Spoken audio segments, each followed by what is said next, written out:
Hello and welcome to Ninja Prep. This is Kapil Goyal, your educator and mentor for PG physics. तो चलिए start करते हैं आज का वीडियो। तो पहला जो क्वेश्चन है उसके अंदर हमें बोला गया है which of the following theorem allows us to put relation between surface integral and volume integral. इनमें से कौन सी थ्योरम सरफेस इंटीग्रेशन और वॉल्यूम इंटीग्रेशन के बीच में रिलेशन बताती है।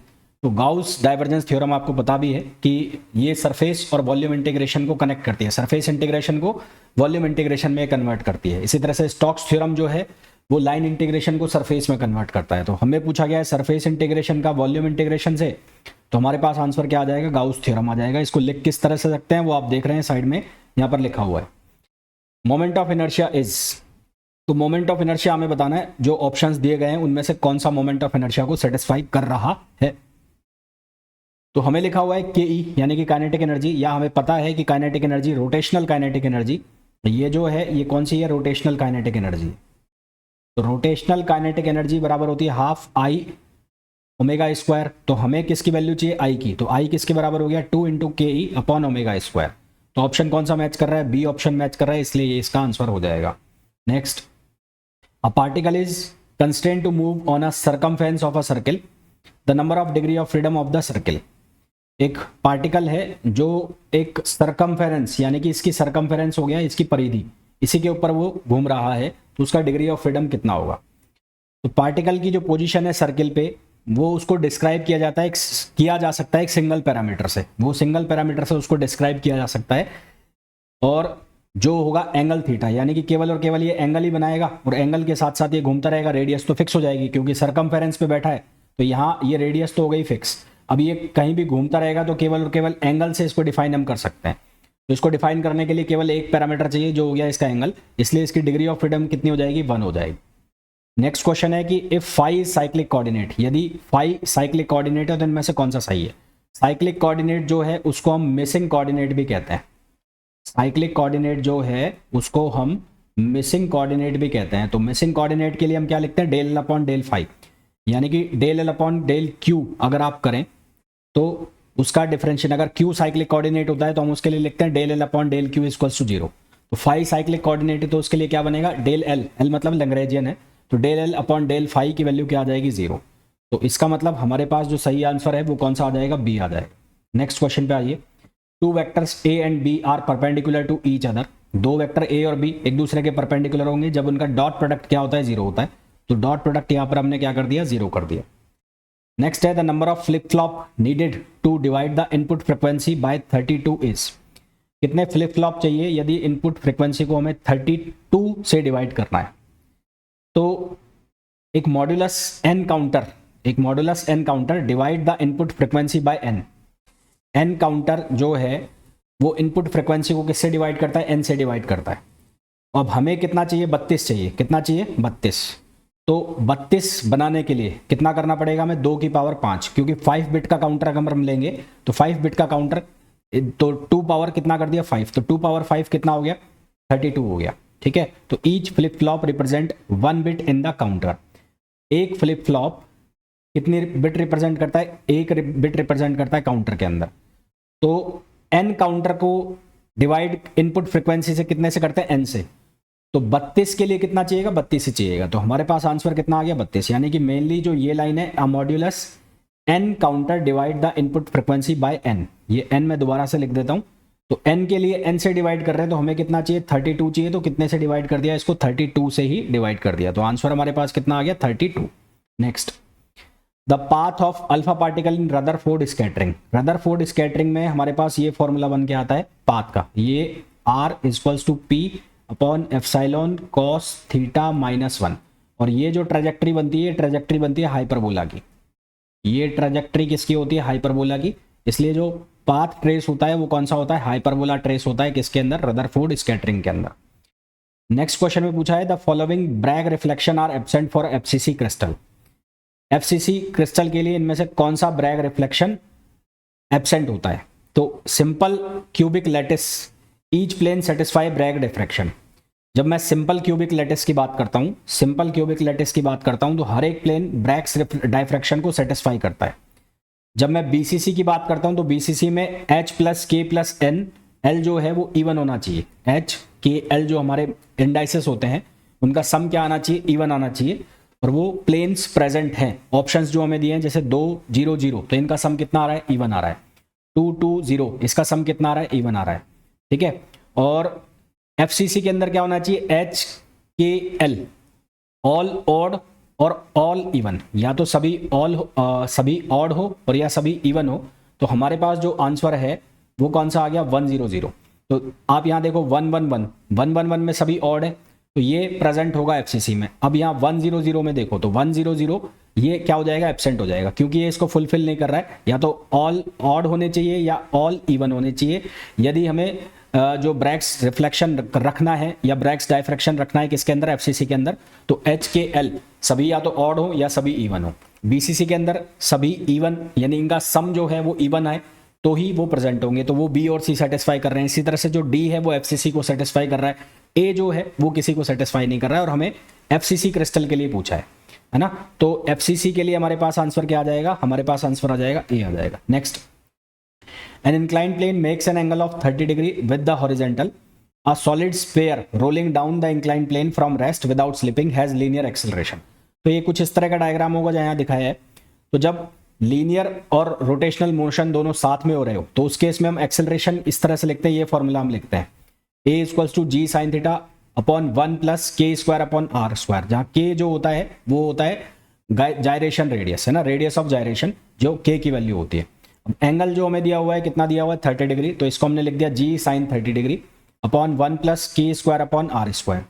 अब सॉलिड स्फीयर की बात हो रही है, तो सॉलिड स्फीयर के लिए जो उसका आई है, आई मतलब मोमेंट ऑफ इनर्शिया, वो कितना है 2/5 mr स्क्वायर। आई जो है उसको अगर रेडियस ऑफ जायरेशन के फॉर्म में लिखेंगे तो वो लिखा जाता है एम के स्क्वायर। तो M K square equals to 2/5 mr square. तो यहाँ से K square upon R square की वैल्यू हो गई कितनी, 2/5। ये K square upon R square की वैल्यू मैं यहाँ पर सब्सटीट्यूट करूंगा, और साइन 30 डिग्री की वैल्यू कितनी हो जाएगी, 1/2। तो ओवरऑल आंसर हमारे पास आ जाएगा 5g/14। तो आंसर हमारे पास कितना आ जाएगा, 5g/14। नेक्स्ट क्वेश्चन पे आइए, the electric potential of some configuration is given by, electric potential हमें गिवन है V R equals to A E power minus lambda upon R R, where A and lambda are constant. Electric field निकालना है, तो electric field और potential के बीच में relation होता है E equals to minus gradient of potential. तो ग्रेडियंट जो हम ले रहे हैं वो ले रहे हैं डेल अपॉन डेल आर के फॉर्म में, तो A E power minus lambda upon R. इसका जब हम आर के रेस्पेक्ट में डिफरेंशिएशन करेंगे तो हमारे पास ये टर्म बन के आएगा, A E power minus lambda R plus 1 upon A. ठीक है, तो ये पूरी वैल्यू हमारे पास आ जाएगी। तो आंसर जो हमारे पास हो जाएगा यहाँ पर कौन सा हो जाएगा, ये ए हो जाएगा। इसको क्योंकि ये वेक्टर के फॉर्म में आएगा, ग्रेडियंट हमेशा स्केलर क्वांटिटी का होता है, आंसर उसका किस में आता है, वेक्टर में। तो हमारे पास आंसर जो आ जाएगा वो कौन सा आ जाएगा, ए आ जाएगा। नेक्स्ट क्वेश्चन पे आ जाइए। नेक्स्ट क्वेश्चन में पूछा है the volume current density in the wire is proportional to the distance from the axis j equals to K X, the total current in the wire would be. तो j equals to K S यहाँ पर क्या है, vector form में unit vector है। हमें बहुत अच्छे से पता है कि I equals to J D A, यानी कि ये लाइन करंट है, और J कौन सी सरफेस करंट है, तो I equals to J D A, volume current भी इसको हम बोलेंगे, J को वॉल्यूम करंट या करंट डेंसिटी आप बोल सकते हो। तो I equals to J D A, तो I इक्वल्स टू 0 से a तक इसको इंटीग्रेट कर दो और J की वैल्यू सब्सटीट्यूट कर दो, तो के एस डी ए हमने रख दिया। अब यहाँ पर इसको हमने किस में ले लिया, हमने इसको सिलेंड्रिकल कोऑर्डिनेट्स में ले लिया। तो सिलेंड्रिकल कोऑर्डिनेट के अंदर इन सिलेंड्रिकल कोऑर्डिनेट वायर है, तो वायर के चारों तरफ सिलेंड्रिकल कोऑर्डिनेट की तरह हम ट्रीट कर रहे हैं। तो इन सिलेंड्रिकल कोऑर्डिनेट में हमने डी ए को क्या लिख दिया, एरिया को एस डी फाई और D S, S D phi और डी एस, ये हमने एरिया ले लिया। तो एरिया ले लिया तो कितना हो गया, S D phi D S. तो यहां से क्या बन गया, 2 पाई के। ठीक है, डी फाई का इंटीग्रेशन होगा तो ये कितना बन जाएगा, 2 पाई। इस डी फाई का इंटीग्रेशन होगा तो ये कितना बन जाएगा, 2 पाई। 2 पाई के बाहर आ गया। इंटीग्रेशन किसका हो जाएगा, एस स्क्वायर और डी एस, ये वाला एस और ये वाला एस का मल्टीप्लीकेशन होकर क्या बन गया, एस स्क्वायर, तो एस स्क्वायर डी एस। इसको जब हम इंटीग्रेट कर देंगे तो ये क्या बन जाएगा, 2 पाई के एस क्यूब अपॉन 3, 0 से ए तक इंटीग्रेट कर रहे हैं तो आंसर कितना आ जाएगा, 2 पाई के ए क्यूब अपॉन 3। तो आंसर हमारे पास क्या आ जाएगा, ऑप्शन ए। नेक्स्ट क्वेश्चन पे आइए, the magnetic field associated with the electric field vector E equals to E naught sine K Z minus omega T है, इससे एसोसिएटेड मैग्नेटिक फील्ड बताना है। तो मैग्नेटिक फील्ड निकालने के लिए अगर हमारे पास ई है तो ई एम वेव के अंदर हम ये फॉर्मूला पढ़ते हैं के वेक्टर, के यूनिट वेक्टर है यहाँ पर, इंटू ई इक्वल्स टू सी। अब के जो है के, ये किसकी डायरेक्शन होती है, वेव प्रोपोगेशन की डायरेक्शन होती है। ई जो है ई की जो डायरेक्शन है वो लिखा हुआ है E naught sine K Z minus omega T, as it is लिख दिया। और ई की डायरेक्शन क्या आ गई, यहाँ जे लिखा हुआ है तो ये जे केप से मल्टीप्लाई कर दिया, तो के क्रॉस जे क्या आएगा, आई आएगा माइनस का। जे के करते तो आई प्लस का आता, यहाँ पर किसका आएगा, माइनस का, तो ये क्या बन जाएगा, माइनस आई। और ई नॉट अपॉन सी, तो ये वाली टर्म जो है एज इट इज लिखी जाएगी E naught sine K Z minus omega T upon C, और के क्रॉस जे ये क्या बन जाएगा, आई कैप। तो आंसर हमारे पास क्या आ गया, minus E naught upon C sine K Z minus omega T I cap. तो ऑप्शन कौन सा हो गया, ए हो गया। नेक्स्ट, ये फॉर्मूला होता है, याद रखना भाई, ये फॉर्मूला है, इसको याद रखना। Next, the capacitance of two concentric spherical metal shell, ये फॉर्मूला है। स्फेरिकल जो कैपेसिटर बनता है उसका सीधा सीधा फॉर्मूला है। इसकी रेडियस ए है, इसकी रेडियस बी है, तो ये स्फेरिकल कैपेसिटर के लिए फॉर्मूला बनता है 4 pi epsilon naught A B upon B minus A. Electric potential of a dipole at a large distance R goes like, तो एक डाइपोल की वजह से जो पोटेंशियल का फॉर्मूला है वो हम लिखते हैं के पी कॉस थीटा या अपॉन आर स्क्वायर। इसको आप ऐसे भी लिख सकते हो, K dot P upon R square. तो ये डॉट प्रोडक्ट करोगे तो यहाँ पर कॉस थीटा बन जाएगा, तो के पी अपॉन आर स्क्वायर। तो जो पोटेंशियल है वो आर स्क्वायर के इनवर्सली प्रोपोर्शनल है ना, तो ये किसके प्रोपोर्शनल है, इनवर्सली प्रोपोर्शनल है। तो आंसर हमारे पास क्या आ जाएगा, बी आ जाएगा। Magnetic field at a distance S due to a long straight wire, हमारे पास बायो सावर्ट लॉ है, उसके अकॉर्डिंग फॉर्मूला बनता है लॉन्ग स्ट्रेट कंडक्टिंग वायर के लिए, mu naught I upon 4 pi S sine phi 1 plus sine phi 2। अब long straight wire है तो लॉन्ग स्ट्रेट वायर के केस में फाई 1 और फाई 2 दोनों को हम कितना मान लेते हैं, पाई बाई 2 मान लेते हैं। दोनों पाई बाई 2 हो जाते हैं, तो यहाँ पर पाई बाई 2 वैल्यू रखोगे तो यहाँ कितना बन जाएगा 2, और 2 से 2 टाइम्स कैंसिल हो जाएगा, तो 2 पाई एस। जब आप इसकी डायरेक्शन निकालोगे तो थंब को करंट की डायरेक्शन में रखोगे, और ये परपेंडिकुलर डिस्टेंस हो गई एस, और फिर इसको आपने ऐसे घुमा दिया अंदर की तरफ, तो ये अंदर की तरफ जा रहा है, अंदर की तरफ जा रहा है, यानी कि ऐसा घूमता हुआ निकलेगा, यू सर्किल बनाता हुआ। तो सर्किल बनाता हुआ निकलेगा, इसका मतलब इसका जो वेक्टर आएगा, इसमें जो डायरेक्शन लोगे आप, वो कौन सी लोगे, फाई कैप। तो आंसर हमारे पास क्या आ जाएगा, mu naught I upon 2 pi S phi cap. Next, the velocity of transverse wave in a string is given by, इस स्ट्रिंग के अंदर ट्रांसवर्स वेव की वेलोसिटी का फॉर्मूला जो होता है वो होता है under root T by rho, जहाँ टी होती है टेंशन इन स्ट्रिंग और रो होता है linear mass density. Linear mass density का मतलब होता है मास अपॉन लेंथ। तो हमारे पास जो आंसर आ जाएगा वो आ जाएगा सी। नेक्स्ट क्वेश्चन में बोला है the phase velocity C and group velocity C G are related as, तो इनका फॉर्मूला होता है C G equals to C minus lambda D C upon D lambda. कई बार इसको ऐसे भी लिखते हैं V G equals to V P minus lambda D V P upon D lambda. VP का मतलब होता है फेज वेलोसिटी और वीजी का मतलब होता है ग्रुप वेलोसिटी। तो इनको जब रिलेट करोगे तो आंसर आपके पास क्या आ जाएगा, ए आ जाएगा। तो ऑप्शन कौन सा हो जाएगा हमारे पास, डी ऑप्शन हो जाएगा इसका। नेक्स्ट क्वेश्चन पे आ जाओ।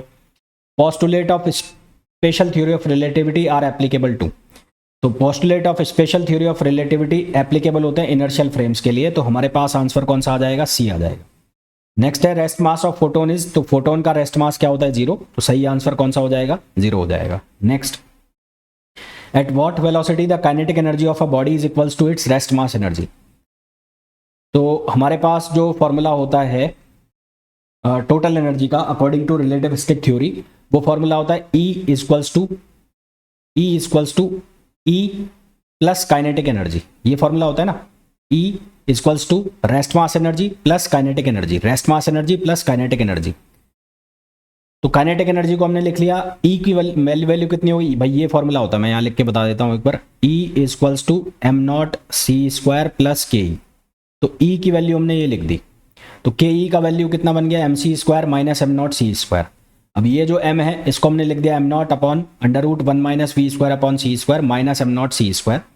गिवन है कि काइनेटिक एनर्जी बराबर है किसके, एम नॉट सी स्क्वायर के, तो kinetic energy M naught C square के इक्वल है। तो यहाँ से हमने ये काइनेटिक एनर्जी की वैल्यू भी सब्सटीट्यूट कर दी, यानी कि यहाँ पर मैं कितना लिख दूंगा, यहाँ पर भी लिख दूंगा मैं एम नॉट सी स्क्वायर।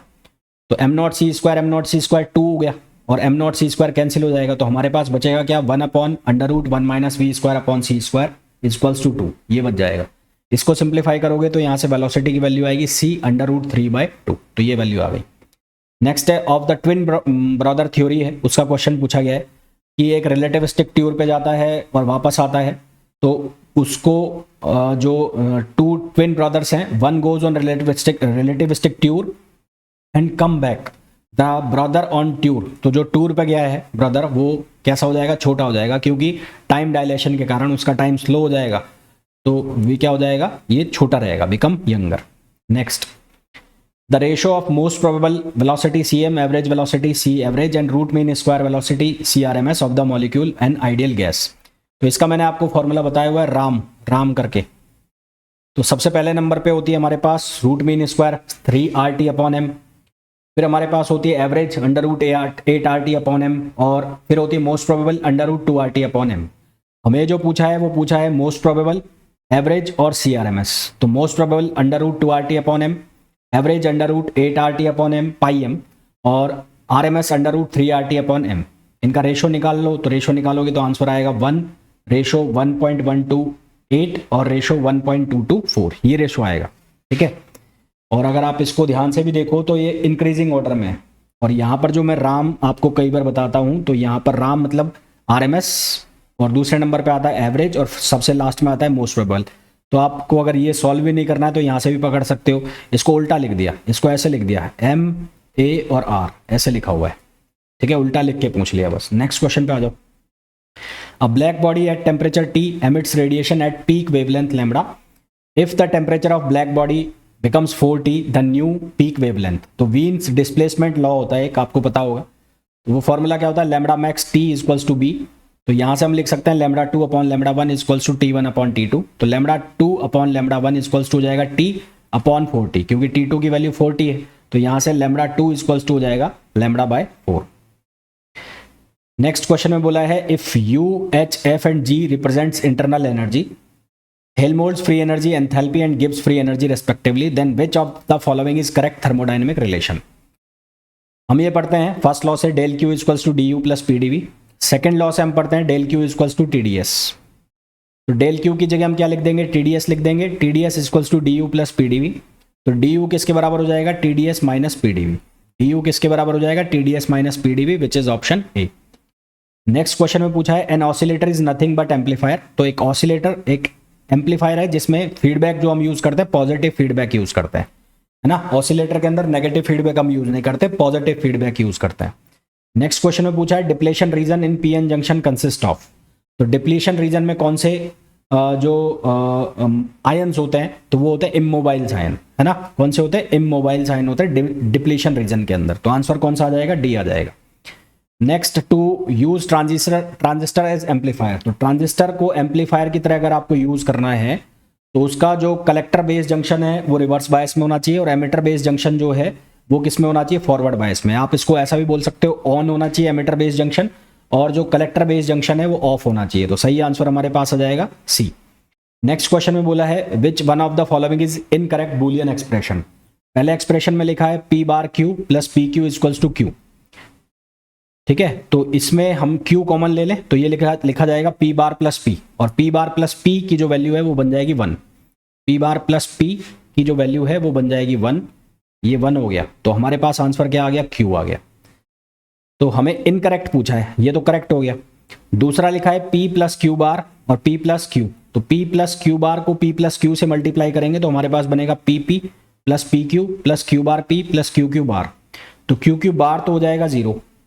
ठीक है, तो फिर हमारे पास क्या बच जाएगा, PP plus PQ plus Q बार P। तो इसमें से हमने कॉमन ले लिया P, तो Q बार प्लस Q इसकी वैल्यू हो जाएगी 1, इसकी वैल्यू 1 हो जाएगी। तो यहाँ से PP प्लस P, तो P कॉमन ले लिया तो यहाँ बच गया P प्लस 1। P प्लस 1 की वैल्यू फिर से कितनी हो जाएगी, 1। तो ओवरऑल कितना बच जाएगा, P बन जाएगा। तो ये भी सही लिखा हुआ है। थर्ड जो है उसमें लिखा है P प्लस Q Q। तो यहाँ पर इसको मल्टीप्लाई करो PP प्लस PQ, तो PP जो है वो क्या दे देगा, वो बना देगा P। तो P plus PQ, P common ले लो तो 1 प्लस Q, ये 1 प्लस Q बनाएगा 1। तो यहाँ बन गया P और यहाँ पर बन रहा है Q, तो इसका मतलब ये गलत हो गया। तो C ऑप्शन जो है वो गलत हो, C ऑप्शन जो है वो इसमें क्या हो जाएगा, गलत हो जाएगा। नेक्स्ट क्वेश्चन पे आ जाइए। नेक्स्ट क्वेश्चन में पूछा है octal equivalent of decimal number 478 और बेस ले रखा है 10, तो इसका ऑक्टल इक्विवेलेंट बनाना है। तो 4 7 8 को हमने डिवाइड कर दिया 8 से, इसका रिमाइंडर बचा कितना 59, रिमाइंडर बचा 6, डिवाइड कितनी बार हुआ 59 से। तो 59 को डिवाइड किया हमने 8 से, तो हमारे पास 7 और रिमाइंडर बचा इसका 3, फिर 7 को डिवाइड किया 8 से 0, तो रिमाइंडर बचा 7, तो 7 3 6, इस तरह से इंक्रीजिंग ऑर्डर में गए। तो 7 3 6 और अब बेस क्या बन गया 8, तो हमारे पास आंसर कितना आ गया 7 3 6 और बेस कितना आ गया 8 आ गया। नेक्स्ट है a damping free harmonic oscillator has 0 damping coefficient. इसका डैम्पिंग कॉफिशिएंट कितना है 0 है। इट्स क्वालिटी फैक्टर, तो क्वालिटी फैक्टर जो होता है उसको हम लिखते हैं ओमेगा नॉट टाउ से। और फ्री ऑसिलेटर के लिए क्यू की वैल्यू कितनी होती है इनफाइनाइट। यहाँ पर हमें फ्री हार्मोनिक ऑसिलेटर का पूछा है, तो उसके लिए जो क्यू है वो इनफाइनाइट होता है। तो यहाँ हमारे पास आंसर कितना, due to change of 10 ampere current in coil 0.1 second and EMF of 25 milli volt is induced in another coil placed nearby the mutual inductance of the coil. Phi equals to होता है M आई, पढ़ा है आपने mutual inductance के case में, और EMF होता है minus D phi upon D T. तो ई इक्वल्स टू एम, यहाँ पर फाई की वैल्यू सब्सटीट्यूट कर देता हूँ यहाँ पर, तो ये बन जाएगा minus M D I upon D T. अब ये जो ईएमएफ है इसकी वैल्यू 25 इंटू 10 पावर -3 हो गई क्योंकि मिली वोल्ट में, और D I upon D T, तो आई की वैल्यू हमारे पास कितनी है 10 और टाइम जो हमें दे रखा है 0.1, तो 10 अपॉन 0.1 हो गया। सॉल्व करेंगे तो आंसर आ जाएगा 25 into 10 power -5 which is option C D. Next पूछा है phase velocity of wave varies on wavelength in medium as follow. v equals to A lambda, ये फेज वेलोसिटी है, vp की वैल्यू है, where a is constant group velocity पूछा है। तो हमने ग्रुप वेलोसिटी का फॉर्मूला पढ़ा है, तो vg equals to v minus lambda dv upon D lambda. तो ये जो dvp अपॉन डी लैम्डा है उसको हम सॉल्व कर लेते हैं। तो ये फेज वेलोसिटी दे रखी है, तो इसको लैम्डा के रेस्पेक्ट में डिफरेंशिएट करो। तो इसको लैम्डा के रेस्पेक्ट में डिफरेंशिएट करोगे तो आपके पास ये बनेगा माइनस ए अपॉन लैम्डा स्क्वायर। ये वैल्यू को इस फॉर्मूला में डाल देंगे तो हमारे पास बनेगा ए अपॉन लैम्डा प्लस ए अपॉन लैम्डा, जो हो जाएगा 2a अपॉन लैम्डा। तो यहाँ से vg इक्वल्स टू कितना आ जाएगा 2b, जो कि ऑप्शन हो जाएगा कौन सा D. Next, an electromagnetic wave has electric field component along y direction और magnetic field component along x direction. Electromagnetic wave का इलेक्ट्रिक फील्ड का कंपोनेंट है y डायरेक्शन में, और मैग्नेटिक फील्ड का कंपोनेंट है कौन सी डायरेक्शन में, x डायरेक्शन में। ये x डायरेक्शन में चला गया, इलेक्ट्रिक फील्ड y डायरेक्शन में, मैग्नेटिक फील्ड चला गया x डायरेक्शन में। इलेक्ट्रोमैग्नेटिक वेव इज प्रोपोगेटिंग, तो इलेक्ट्रोमैग्नेटिक वेव किस डायरेक्शन में प्रोपोगेट करेगी, तो ये हो जाएगा E क्रॉस B, है ना। E क्रॉस B से निकालेंगे तो y क्रॉस x आ जाएगा, y क्रॉस x आएगा तो ये चलेगा -j, तो ये कौन सी डायरेक्शन आएगी -j आएगी। इसको सही कर लेना, कौन सी डायरेक्शन आ जाएगी -j, तो इसकी डायरेक्शन आ जाएगी -j। Next, if the frequency of light in photo electric experiment is double the stopping potential. और फोटो इलेक्ट्रिक एक्सपेरिमेंट के अंदर जो आइंस्टीन की इक्वेशन है वो लिखी जाती है E equals to W naught. W naught का मतलब होता है जो हमारे पास पोटेंशियल फंक्शन होता है, वो डब्ल्यू नॉट जो potential function, minimum energy required to emit a photon from metal, और प्लस के ई मैक्स। तो इसको हम लिख सकते हैं H nu equals to W naught plus K E max. इस इक्वेशन 1 को मैं 2 से मल्टीप्लाई करूंगा, और दूसरे केस में हमने ये कहा गया है कि जो फ्रिक्वेंसी ऑफ लाइट है उसको डबल कर दिया गया, यानी कि ये न्यू जो है दूसरे केस में उसको 2 न्यू कर दिया, तो फॉर्मूला बन जाएगा 2h nu equals to W naught, और काइनेटिक एनर्जी को हमने लिख दिया के ई मैक्स प्राइम। तो ये इक्वेशन 2, और इक्वेशन 1 को मैं बता रहा हूँ आपको 2 से मैंने ऑलरेडी मल्टीप्लाई कर दिया। 2 से मल्टीप्लाई कर देंगे तो यहाँ 2h न्यू बन जाएगा, ये 2w नॉट बन जाएगा, 2 के ई मैक्स बन जाएगा। तो 2h न्यू से 2h न्यू कट जाएगा, तो के ई मैक्स किसके बराबर हो जाएगा, w नॉट प्लस W2 के ई मैक्स, ये बच जाएगा। तो यहाँ से साफ साफ दिख रहा है कि जो फाइनल काइनेटिक एनर्जी, यानी कि दूसरे केस में काइनेटिक एनर्जी जो आएगी वो पहले केस के काइनेटिक एनर्जी से ज़्यादा हो जाएगी, तो मोर देन डबल। तो आंसर क्या आ जाएगा, more than double, which is option C. Proton and electron are accelerated by the same potential difference. Let lambda e and lambda p denotes the de Broglie wavelength of electron and proton. तो हमारे पास formula होता है lambda equals to h upon p, और p को हम लिख सकते हैं √2me, और e को मैंने लिख लिया qb। तो यहाँ से lambda is inversely proportional to square root of mass, क्योंकि पोटेंशियल दोनों का सेम है। Lambda e upon lambda p equals to √mp upon me।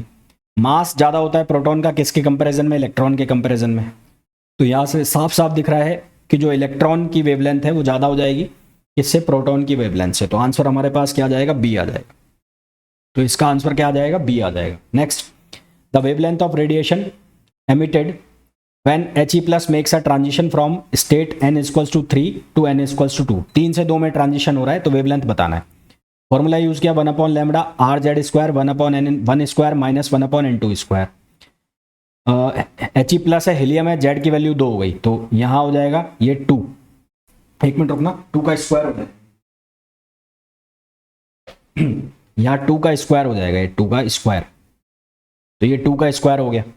और यहाँ पर ये कितना हो गया, n1 कितना हो जाएगा 2 का स्क्वायर करोगे 4, ये 3 तो ये 9 हो गया। तो इसको सिंप्लीफाई करोगे ब्रैकेट वाले को तो यहाँ बनेगा 5/36 और 2 का स्क्वायर कितना हो गया 4।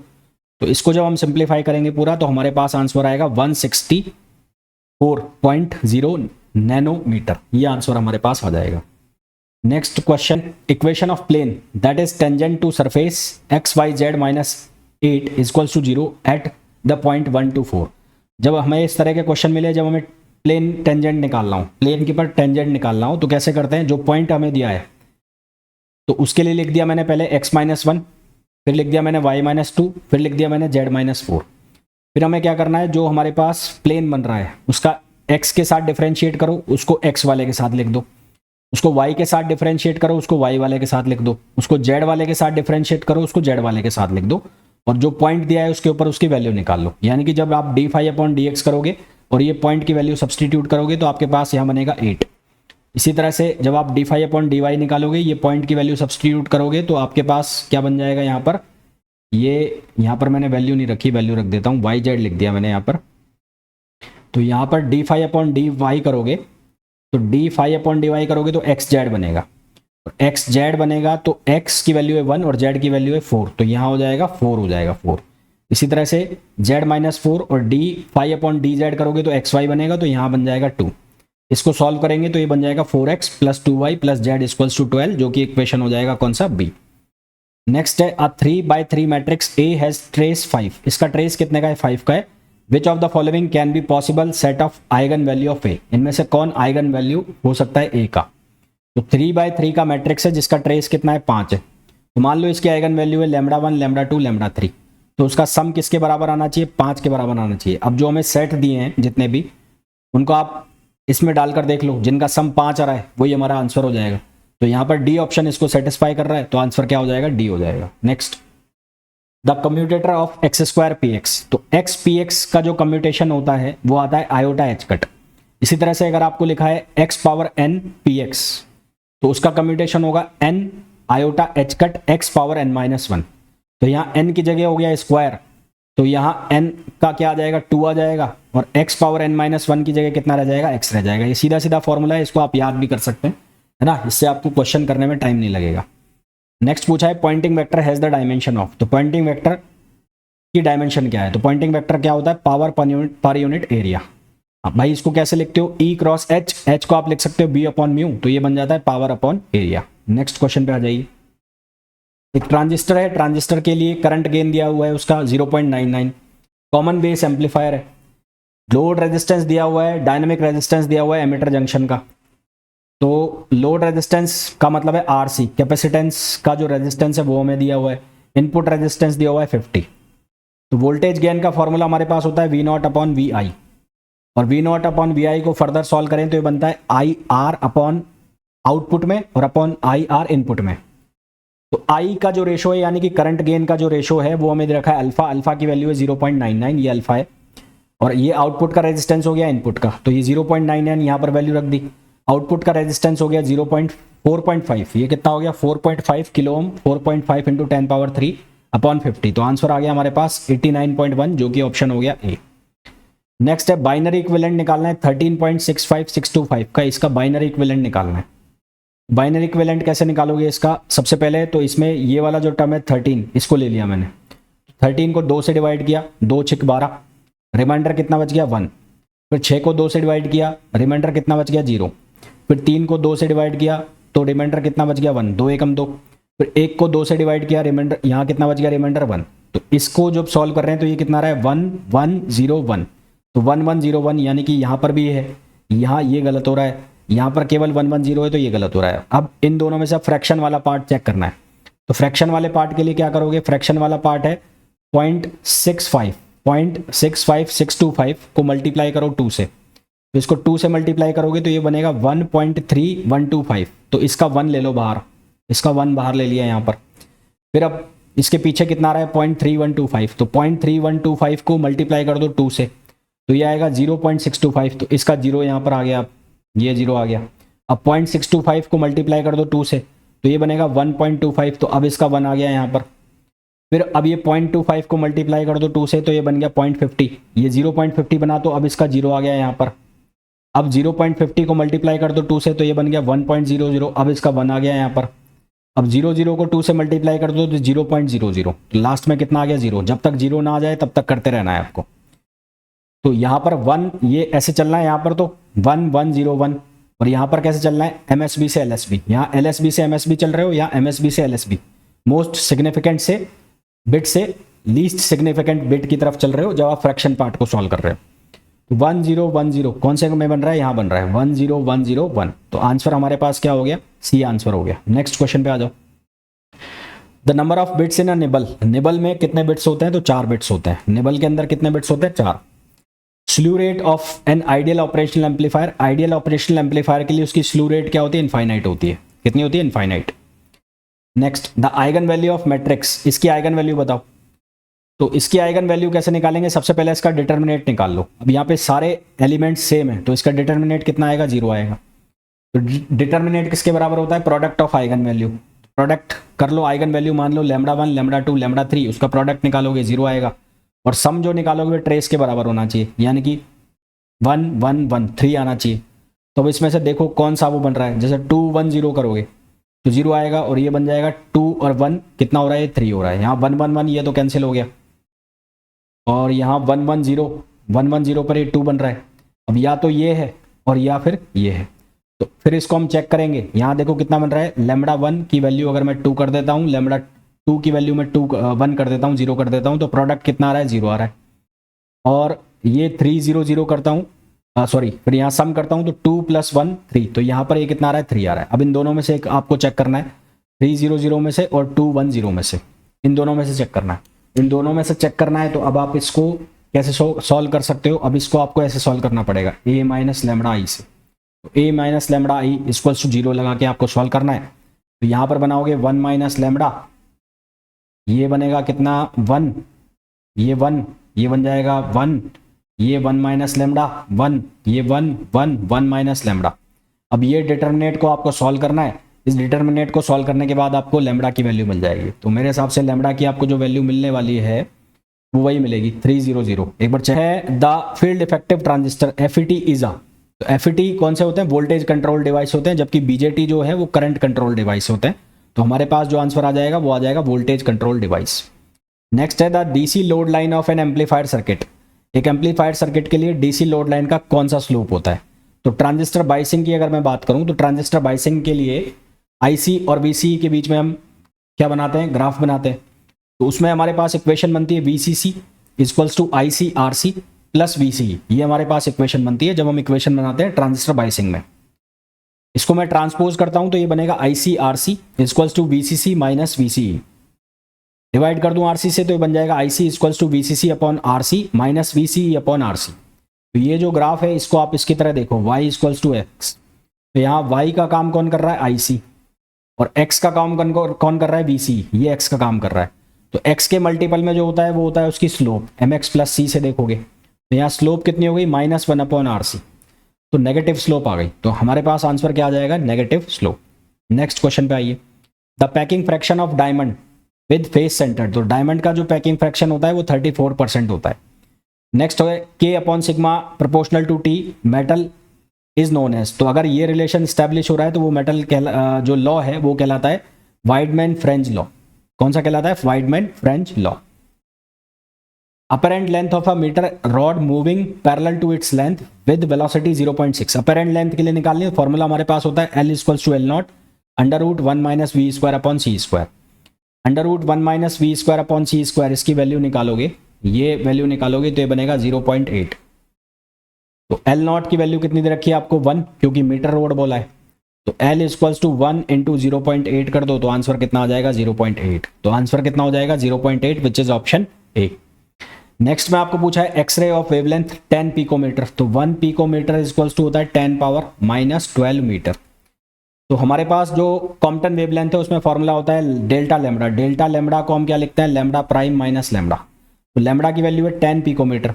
लैम्बडा सी मतलब कॉम्पटन वेवलेंथ होता है। कॉम्पटन वेवलेंथ की जो वैल्यू होती है 0.0242 आर्मस्ट्रॉन्ग, तो वो मैंने यहाँ रख दी 0.0242 आर्मस्ट्रॉन्ग। 1 minus cos 45। अब ये जो इसको सॉल्व करके वैल्यू आई है ये किस में आई है आर्मस्ट्रॉन्ग में आई है। इसको मैंने पिकोमीटर में कन्वर्ट कर लिया। आर्मस्ट्रॉन्ग बराबर होता है 10 पावर -10, तो इसको पिको मीटर में कन्वर्ट करने के लिए मैंने 10 से डिवाइड कर दिया इसको, यानी कि यहाँ 10 पावर -3 लिखा है, तो इसमें से एक 10 को इससे मल्टीप्लाई कर दिया, तो ये बन जाएगा 0.709।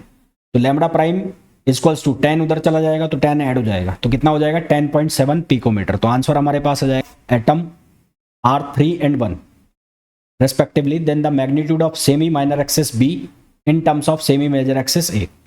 तो हमारे पास जो सोमरफील्ड करेक्शन आता है, जो बोर्स एटॉमिक थ्योरी में सोमरफील्ड करेक्शन आता है, उसमें हम पढ़ते हैं B upon A equals to K by N. B होता है माइनर एक्सिस, ए होता है मेजर एक्सिस। के की जो वैल्यू है वो हमें कितनी दी हुई है, के की वैल्यू दी है हमें 1, यहाँ लिखा है ना।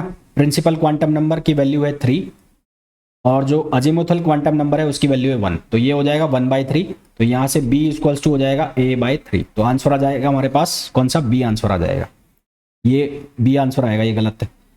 अ vector perpendicular to any vector that on the plane defined as. तो वेक्टर किसी भी प्लेन के परपेंडिकुलर जो आएगा उसको निकालने के लिए आप क्या करो, जो एक्स वाई जेड के कॉफिशेंट है उनको फाइंड आउट कर लो। तो coefficient of X Y Z, coefficient of X Y Z, जो coefficient of X Y Z है उससे जो प्लेन बनेगा, उससे जो वेक्टर बनेगा वो उस प्लेन के परपेंडिकुलर होगा। तो यहाँ पर इसका कॉफिशेंट 1 है तो ये हो जाएगा आई कैप, ये हो जाएगा जे कैप और ये हो जाएगा के कैप। तो हमारे पास आंसर कौन सा हो जाएगा, बी हो जाएगा।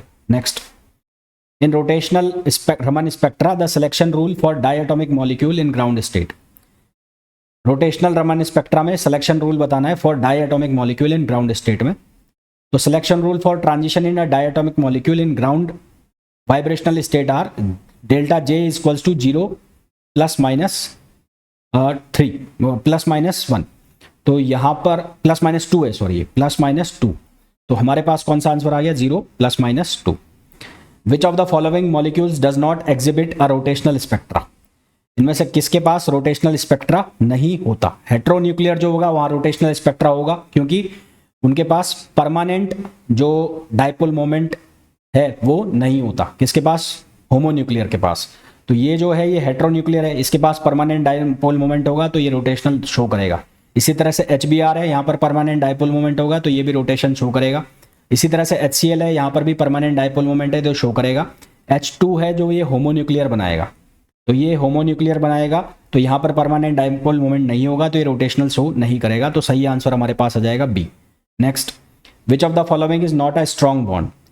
इनमें से स्ट्रॉन्ग बॉन्ड कौन सा नहीं है। तो हम 4 तरह के पढ़ते हैं, एक पढ़ते हैं हम कोवेलेंट बॉन्डिंग, एक पढ़ते हैं आयोनिक, एक पढ़ते हैं मेटालिक और एक पढ़ते हैं वंडरवॉल। तो सबसे ज़्यादा जो स्ट्रॉन्ग होते हैं वो होते हैं कोवेलेंट, फिर उसके बाद आता है आयोनिक, फिर उसके बाद आता है मेटालिक और सबसे कम जिनके बीच में बॉन्डिंग होती है, स्ट्रेंथ जिनकी होती है वो वंडरवॉल। तो स्ट्रेंथ जहाँ सबसे कम होगी वो वंडरवॉल होंगे, तो हमारे पास जो आंसर आ जाएगा वो आ जाएगा वंडरवॉल। नेक्स्ट क्वेश्चन में पूछा है 3He and 4He are 2 isotopes of helium, which of the following is true. 4He के अंदर 2 प्रोटॉन है और 2 न्यूट्रॉन है, तो ये इवन एटॉमिक मास बन रहा है। 3He के अंदर क्या बन रहा है, 2 प्रोटॉन 1 न्यूट्रॉन, तो ये ऑड ए बन रहा है। तो यहाँ पर ये इवन एटॉमिक मास आ रहा है तो ये कहलाएगा बोसोन, और यहाँ पर ऑड आ रहा है तो ये कहलाएगा फर्मियोन। तो 4He इज बोसोन, तो 4He क्या कहलाएगा, बोसोन कहलाएगा। ठीक है, तो आंसर क्या आ जाएगा हमारे पास, डी आ जाएगा। Next, the value of integration E² sin z upon z² dz where the contour C is the unit circle. तो पहले तो मैंने सर्कल बना लिया, तो इसका जो सेंटर हो गया वो हो गया 2,0 और रेडियस हो गई 1। तो 2,0 का एक सेंटर बना लिया, रेडियस हो गई इसकी 1। अब ये इसका पोल जब आप देखोगे तो पोल z बराबर 0 आ रहा है, तो इसका जो पोल आ रहा है वो आ रहा है z बराबर 0, और z बराबर 0 जो है वो इस सर्कल के बाहर हो गया। z इक्वल्स टू 0 ये पॉइंट है, तो सर्किल के बाहर हो गया, सर्किल के बाहर हो गया तो इसका रेजिड्यू कितना हो गया, 0 हो गया। इसका रेजिड्यू 0 हो गया तो इसका इंटीग्रेशन भी कितना हो जाएगा, 0, क्योंकि इंटीग्रेशन बराबर होता है 2 पाई आयोटा इंटू रेजिड्यू। रेजिड्यू 0 हो गया तो इंटीग्रेशन कितना हो जाएगा, 0, तो हमारे पास आंसर आ जाएगा 0। नेक्स्ट क्वेश्चन में बोला है the phase difference between the input and output voltage of transistor connected in common collector configuration. Common collector configuration में जो फेज डिफरेंस है इनपुट और आउटपुट वोल्टेज के बीच में वो कितना होता है, तो कितना होता है, 0 डिग्री होता है। तो आंसर हमारे पास कितना आ जाएगा, 0 degree. Next, the value of beta for a transistor is generally, एक ट्रांजिस्टर के लिए बीटा की वैल्यू जनरली कितनी होती है, तो वो होती है 20 से लेकर 500 तक, 20 to 500। If the voltage gain of N amplifier without feedback is 20, without feedback उसकी वोल्टेज गेन है 20, नेगेटिव फीडबैक जो है उसके साथ उसकी वोल्टेज हो जाती है 12, तो फीडबैक फ्रैक्शन बताना है। तो हमारे पास फॉर्मूला होता है AVF, यानी कि फीडबैक फ्रैक्शन के साथ जो गेन है वो equals to AB upon 1 plus MVAV। तो AVF की वैल्यू कितनी दी है, 12, AV की वैल्यू है 20, तो 12 equals to 20 upon 1 plus 20 M। यहाँ से सॉल्व करेंगे तो M की वैल्यू हमारे पास आ जाएगी, यानी कि फीडबैक फ्रैक्शन कितना आ जाएगा, 0.33। Next, an oscillator differs from amplifier because oscillator को कोई भी इनपुट नहीं चाहिए होता है ना, तो requires no input signal. An electrostatic field is said to be conservative, electrostatic field conservative कब होगा, जब उसका कर्ल जो है इलेक्ट्रिक फील्ड का 0 हो जाएगा, तो वो क्या कहलाएगा, कंजर्वेटिव कहलाएगा। तो कर्ल कितना हो जाए, 0 हो जाए तो वो कंजर्वेटिव कहलाएगा, यानी कि कर्ल ऑफ E जो कितना हो, 0 हो, तो वो कंजर्वेटिव बनेगा। Next, magnetic field of an infinitely long ideal solenoid of radius R carrying a current. तो एक इनफाइनाइटली लॉन्ग सोलेनॉइड के लिए मैग्नेटिक फील्ड अंदर की तरफ होता है μ0 Ni और बाहर उसके मैग्नेटिक फील्ड होता है 0।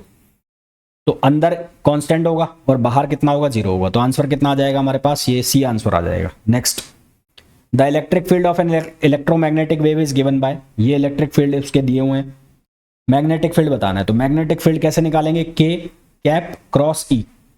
तो पहले वाले के लिए जो डायरेक्शन बन रही है यहाँ से ये x, तो यहाँ पर मल्टीप्लाई होगा K कैप क्रॉस I, बाकी तो C से डिवाइड हो जाएगा। दूसरे वाले में y है तो ये मल्टीप्लाई हो जाएगा K क्रॉस J, तो K क्रॉस I करोगे तो वो प्लस का J आएगा, है ना। K क्रॉस I जब करोगे, क्योंकि यहाँ जो डायरेक्शन है वो J है, J डायरेक्शन का मतलब हो गया K कैप, तो K कैप क्रॉस I करोगे तो वो पॉजिटिव J आएगा, और K क्रॉस J करोगे तो वो क्या आएगा, नेगेटिव K क्रॉस J, वो क्या आएगा, नेगेटिव I आएगा। K क्रॉस J क्या आएगा, नेगेटिव I। तो हमारे पास जो आंसर आएगा इसका वो क्या आएगा, D आएगा, D। तो K क्रॉस I जो यहाँ से बन रहा है, K cross I, I J K, तो K क्रॉस I क्या बनेगा, X बन गया, और यहाँ पर K क्रॉस J करोगे तो ये क्या बनेगा, Y बनेगा माइनस का। तो हम यहाँ पर K क्रॉस I कर दिया, और ये क्या है, Y है ना, तो Y करा, उल्टा लिख रहा हूँ क्या मैं, एक मिनट देखना, हाँ, तो K क्रॉस I, हाँ ठीक है सही है, एक मिनट रुकना। तो K क्रॉस I करोगे तो ये पॉजिटिव J बनेगा, ये बनेगा पॉजिटिव J, और K क्रॉस J करोगे तो ये बनेगा नेगेटिव X, ये बनेगा नेगेटिव X। तो इसको आगे लिख दिया, तो minus X 3 E0 upon C sine C T plus Z omega upon C, और ये 2 E0 upon C sine C T plus Z omega upon C. तो सही आंसर हमारे पास C आ गया, C लेवल। रोटेशनल लेवल से किसको ऑब्टेन नहीं किया जा सकता, तो force constant is related to vibrational motion. Force constant किसके साथ रिलेटेड होता है, vibration motion, not rotational motion. तो सही आंसर क्या आ जाएगा, बी आ जाएगा। Which of the following has zero spin, इनमें से जीरो स्पिन किसकी होगी, इलेक्ट्रॉन, प्रोटॉन और न्यूट्रॉन, ये सारे के सारे फर्मियंस होते हैं, तो इनका स्पिन हाफ इंटीग्रल होगा या ऑड इंटीग्रल होगा, h/2 का, या h का ऑड इंटीग्रल होंगे, है ना। और जबकि जो बोसोन्स है उसमें क्या होगा, इंटीग्रल मल्टीपल होगा। तो यहाँ पर बोसोन में कॉपर पेयर जो है वो बोसोन बनता है, तो बोसोन की जो स्पिन है वो 0 होगी, या h का इंटीग्रल मल्टीपल होगी, 1 2 3 ऐसा होगा। और जबकि यहाँ पर क्या होगा, यहाँ पर होगा हाफ इंटीग्रल में, हाफ इंटीग्रल का जो मल्टीपल है उसमें चलेगा। तो कॉपर पेयर हमारे पास आंसर आ जाएगा। Next, neutrino is emitted in, neutrino किस में निकलता है, तो न्यूट्रिनो जो इंट्रोड्यूस हुआ वो बीटा डीके में हुआ। बीटा डीके में क्यों हुआ, क्योंकि यहाँ पर एनर्जी का कंजर्वेशन और जो मोमेंटम का कंजर्वेशन है उसका वायलेशन हो रहा था, इसलिए उसको सेटिस्फाई करने के लिए यहाँ पर न्यूट्रिनो का हाइपोथेसिस दी गई, जिसको पाउली हाइपोथेसिस भी कहते हैं। तो ये बीटा डीके में आता है। Next, the first excited state of 2 dimensional harmonic oscillator under the potential 1/2 m omega square x square plus 4y square. तो इसको मैंने अलग अलग करके लिख लिया, तो ये लिखा गया 1/2 m omega square x square 1/2 m, ये हो जाएगा 2 ओमेगा स्क्वायर, है ना। ये 4 लिखा है तो 4 को इस ओमेगा के साथ ले लिया, 2 का स्क्वायर, तो 4 बनेगा ओमेगा स्क्वायर। एनर्जी जो होती है वो इसकी लिखी जाती है h cut omega n x plus 1/2। इसी तरह से y के लिए h cut omega y n y plus 1/2। दो केस बनेंगे, एन एक्स इक्वल्स टू 1 और एन वाई इक्वल्स टू 0 यदि मैं लिखता हूं तो ये बनेगा E10 स्टेट में आंसर बनेगा 5/2 एच कट ओमेगा, और एन एक्स इक्वल्स टू 0 और एन वाई इक्वल्स टू 1 के लिए आंसर बनेगा 7/2 H cut omega. Omega x की वैल्यू कितनी हो गई ओमेगा, और ओमेगा वाई की वैल्यू कितनी हो गई 2 ओमेगा। यहाँ से ओमेगा एक्स जो है वो कितना हो गया ओमेगा, और ओमेगा वाई कितना हो गया 2 ओमेगा। तो उसके बाद हमारे पास ये आंसर बने, तो 7/2 H cut omega lowest energy from both, ठीक है। तो इन दोनों में से हमें लोएस्ट एनर्जी चुननी है, 5/2 एच कट ओमेगा में से और 7/2 एच कट ओमेगा में से, दोनों में से लोएस्ट कौन सा आ रहा है, तो लोएस्ट कौन सा आ रहा है 5/2 एच कट ओमेगा, इसलिए हमने आंसर कौन सा ले लिया 5/2 एच कट ओमेगा। नेक्स्ट पे आ जाओ। नेक्स्ट क्वेश्चन में बोला है the wave function of hydrogen atom is given bye, ये हमें एक हाइड्रोजन एटम का वेव फंक्शन दिया है। तो जो हमारे पास वेव फंक्शन है उसमें हम जो कोऑर्डिनेट्स लेते हैं, जो हार्मोनिक्स लेते हैं एन एल एम लेते हैं, तो एल जेड के लिए लिखते हैं हम, यानी कि जेड डायरेक्शन में उसका जो कंपोनेंट आता है एंगुलर मोमेंटम का एल एम एल, उसका आइगन वैल्यू बनता है h cut m l l m l. तो अगर इस पूरे वेव फंक्शन के लिए एल जेड साई किया जाए तो 1/√3 ये बाहर रहेगा, एल जेड 210, एल जेड 310 और एल जेड ये कितना है 420। तो इसका रिजल्ट कितना आता है एच कट एम एल, तो m की वैल्यू यहाँ पर भी 0 है, यहाँ पर भी 0 और यहाँ पर भी 0 है, तो अंदर कितना आ गया 0 0 0, तो आंसर कितना हो गया 0, यानी कि orbital angular momentum l z जो है वो क्या रहेगा, the state is an eigen state of orbital angular momentum l z. तो ऑर्बिटल एंगुलर मोमेंटम की स्टेट होगी ये, ठीक है, ऑर्बिटल एंगुलर मोमेंटम की। नेक्स्ट क्वेश्चन पे आ जाओ। At a given instant of time a rigid rotor is in the state, rigid rotor की स्टेट दी है psi theta phi spherical harmonic √3/4 pi sine theta sine phi, a measurement of l z in units of h cut, l z का हमें measurement करना है। तो L Z को कैसे लिखते हैं एम एच कट, और यहाँ पर वाई एल एम है तो y l m theta phi हो जाएगा। सबसे पहले 1/1 के लिए चेक कर लो एल एम, तो 1/1 के लिए जब चेक करोगे तो फाई थीटा फाई ये लिखा जाएगा √3/8 पाई, और साइन थीटा साइन फाई का जो सॉल्यूशन है वो बनता है ई आयोटा फाई, है ना, ई आयोटा फाई। ये सॉल्यूशन सॉल्व करने पर निकल रहा है, ऐसे डायरेक्ट नहीं बता रहा, तो -√3/8 पाई sine theta E power iota phi. इसी तरह से 1 - 1 का जो सॉल्यूशन निकलता है वो निकलता है √3/8 पाई sine theta E power minus iota phi. यहाँ पर प्लस आयोटा फाई है, यहाँ पर माइनस है, यहाँ पर माइनस है, यहाँ पर माइनस है। तो साइन थीटा साइन फाई जो है उसको हम कैसे लिख सकते हैं, उसको हम लिख सकते हैं, ये थीटा लिखा हुआ है, तो साइन फाई को हम क्या लिख सकते हैं 1/2 आयोटा ई power iota phi minus E power minus iota phi. हम इसको ऐसे लिख सकते हैं ना, आपने ट्रिग्नोमेट्री में पढ़ा होगा, तो उसकी तरह मैंने इसको लिख दिया। तो एल जेड किसके बराबर होता है एम एच कट के बराबर होता है। तो यहां पर क्या आ रहा है एक एच कट और एक माइनस एच कट, तो एक कितना आ जाएगा +1 और एक कितना आ जाएगा -1, ठीक है, एक 1 और एक कितना आ जाएगा -1, जो कि ऑप्शन हो गया C. Next, Hamiltonian of spin 1/2 spin system is given by, तो सिग्मा डॉट बी निकालूंगा, तो सिग्मा जो है वो पाउली स्पिन मैट्रिक्स हो गई, तो सिग्मा एक्स सिग्मा वाई और सिग्मा जेड, और इसी तरह से बी जो है वो हो जाएगा बी एक्स बी वाई और बी जेड। तो एक तरह से जब मैं इसको सॉल्व करूंगा तो यहाँ पर क्या बनेगा, ये प्लस माइनस बीटा बन जाएगा, क्योंकि सिग्मा एक्स जो है उसकी जो वैल्यू बन रही होगी वो बन रही होगी 0 1 और 1 0, ये सिग्मा एक्स की वैल्यू बन रही होगी। इसी तरह से सिग्मा जेड की जो वैल्यू बन रही होगी वो बन रही होगी 1 0 और 0 -1, और इसी तरह से सिग्मा वाई की जो वैल्यू बन रही होगी वो 0 माइनस आयोटा आयोटा 0। तो ये डॉट प्रोडक्ट कराना है एक तरह से, तो एक बार एक्स का हो जाएगा, एक बार वाई का हो जाएगा, एक बार जेड का हो जाएगा, तो इसकी जो वैल्यू आएगी वो प्लस माइनस बीटा आ जाएगा। तो यहाँ अल्फा से मल्टीप्लाई ऑलरेडी है, तो प्लस माइनस अल्फा बीटा, तो आंसर हमारे पास क्या आ जाएगा सी आ जाएगा। Next, suppose we have two non interacting particles both of mass m in one dimensional infinite square well if the particles are identical boson. अब यहाँ पर बोसोन लिखा है, तो बोसोन के लिए जो हम लिखते हैं उसमें क्या आता है, प्लस आता है बीच में। जो हम आइडेंटिकल पार्टिकल्स के लिए जो उसकी वेव इक्वेशन लिखते हैं, फंक्शन लिखते हैं, उसमें प्लस आता है। और फर्मियोन्स होता है उसमें बीच में क्या आता है, माइनस। तो यहाँ क्या बनेगा, यह बनेगा 2πx1 अपॉन ए साइन 2πx2 अपॉन ए, क्योंकि दो पार्टिकल है तो x2 अपॉन ए, फिर यहाँ बीच में आएगा प्लस 2πx1 अपॉन ए, और यहाँ आ जाएगा साइन 2πx2, ये 2 होगा, ये 2 अपॉन ए। तो हमारे पास आंसर कौन सा आ जाएगा, सी आ जाएगा। Next, a quantum system with energy level NH cut omega n equals to 0 1 2 से infinite is in equilibrium at temperature T। The partition function को हम लिखते हैं z से, z is algebraic summation n equals to 0 से infinite e power minus beta e n. तो e की value कितनी दी हुई है हमें, NH कट ओमेगा। तो यहां पर मैंने कितना लिख दिया, NH cut omega. NH cut omega को हम ऐसे भी लिख सकते हैं, इस n को यहां पावर में ले जाएं इसके, ठीक है, मल्टीपल है तो पावर में ले जाएं। इसका मतलब ये नहीं होगा कि इसको आप स्क्वायर में कर दो, तो ये मल्टीपल में ये इनके ये तो NH कट ओमेगा ऐसा हमने लिख दिया। अब हमारे पास r पावर n जो एक GP बनती है, GP, तो ये GP बन रही है ज्योमेट्रिक प्रोग्रेशन।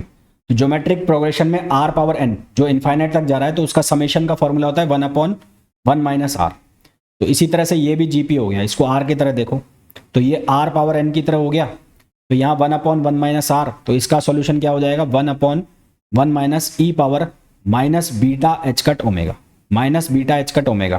तो आंसर हमारे पास क्या आ जाएगा, beta H cut omega. Beta को हम लिख सकते हैं 1/kt, तो आंसर आ जाएगा 1 minus E power minus H cut omega upon kt, जो कि ऑप्शन हो जाएगा D.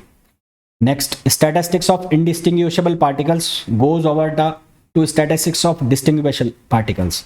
Indistinguishable particles goes over to statistics of distinguishable, यानी कि इंडिस्टिंग्विशेबल डिस्टिंग्विशेबल में कब बदलेगा, कहने का मतलब है बोस-आइंस्टीन या फर्मी डायक कब मैक्सवेल में कन्वर्ट हो जाएगी।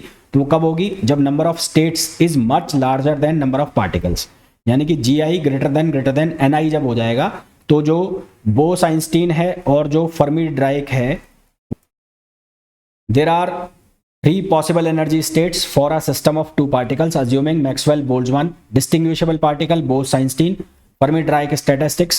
The number of possible states for the system respectively are Maxwell-Boltzmann के लिए GI states और number of particles n, तो GI पावर n कर दो, तो GI पावर n करोगे तो 3 पावर 2 पार्टिकल है और 3 स्टेट है, तो 3 का स्क्वायर कितना हो गया, 9 हो गया।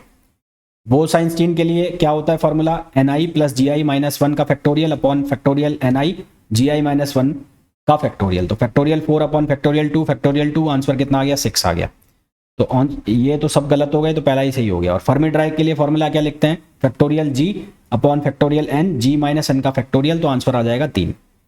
नेक्स्ट क्वेश्चन है, n particle are distributed among the 3 states having energy E equals to 0, E equals to kt, E equals to 2 kt.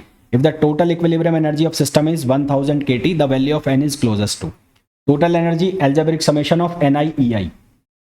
ni जो लिखेंगे वो कैसे लिखेंगे, n e power minus beta ei upon algebraic summation of e power minus beta ei, e power minus beta ei ऐसे हम लिखेंगे इसको, ठीक है। तो e power minus beta ei, तो बीटा जो है वो बराबर किसके होता है, 1/kt, और e की वैल्यू हमें दे रखी है 1000 kt। तो ये वैल्यू को लेकर जब हम इसको सॉल्व करेंगे algebraic summation of minus beta ei को, तो हमारे पास सॉल्यूशन आएगा 1.503। तो n1 जो निकलेगा वो निकलेगा n e power minus beta ei upon ये z हो गया भाई, algebraic summation e power minus beta ei partition function हो गया और इसकी वैल्यू हमने निकाल ली, तो ये कितना आ गया 1.503। और ei पहले केस में ये कितना है, 0 है, तो यहाँ n अपॉन 1.503 बन गया। इसी तरह से दूसरे केस में निकाल लेंगे, इसी तरह से हम तीसरे केस में निकाल लेंगे। तीनों को ऐड करना है, तो n1 e1 plus n2 e2 plus n3 e3 ये हमने कर दिया। यहाँ से ये वैल्यू 1000 kt के बराबर हमने कर दी, तो n की वैल्यू हमारे पास कितनी आ जाएगी, 2400। तो यहाँ से n की वैल्यू कितनी आ जाएगी, 2400 आ जाएगी। Next, small concentration of minority carriers is injected into a homogeneous semiconductor crystal at one point. An electric field 25 volt per centimeter is applied across the crystal and this moves the minority carriers at a distance of 3 centimeter in 10 mu seconds. The mobility, तो E बराबर, E की value दी है हमें, D की value दी है, distance time की value दी है, तो जो ड्रिफ्ट वेलोसिटी होती है उसका फॉर्मूला होता है म्यू इंटू ई। म्यू का मतलब होता है मोबिलिटी। तो वेलोसिटी हो गई distance upon time equals to mu E. तो यहां से म्यू बराबर हो जाएगा डी अपॉन ई टी। तो 3/25 इंटू 10 पावर माइनस करेंगे, आंसर आ जाएगा 12,000। तो आंसर आ गया 12,000। Potential energy versus displacement curve of a harmonic oscillator, तो ये कैसा बनता है? पैराबोलिक बनता है। तो ये आंसर आ जाएगा पैराबोलिक। इस तरह का कर्व बनता है, तो ये पैराबोलिक आ जाएगा। Next, in 8085 microprocessor system with memory mapped IO input और आउटपुट, तो आंसर क्या आ जाएगा? Arithmetic and logic operations can be directly performed with the IO data. और a diode that has a negative resistance characteristic, negative resistance characteristic किस में होते हैं? टनल डायोड में होते हैं। तो आंसर क्या आ जाएगा? Tunnel diode. तो होपफुली जितने भी क्वेश्चंस मैंने आपको बताए हैं वो अच्छे से समझ आ गए होंगे। मिलते हैं नेक्स्ट वीडियो में। Till then thank you, bye bye.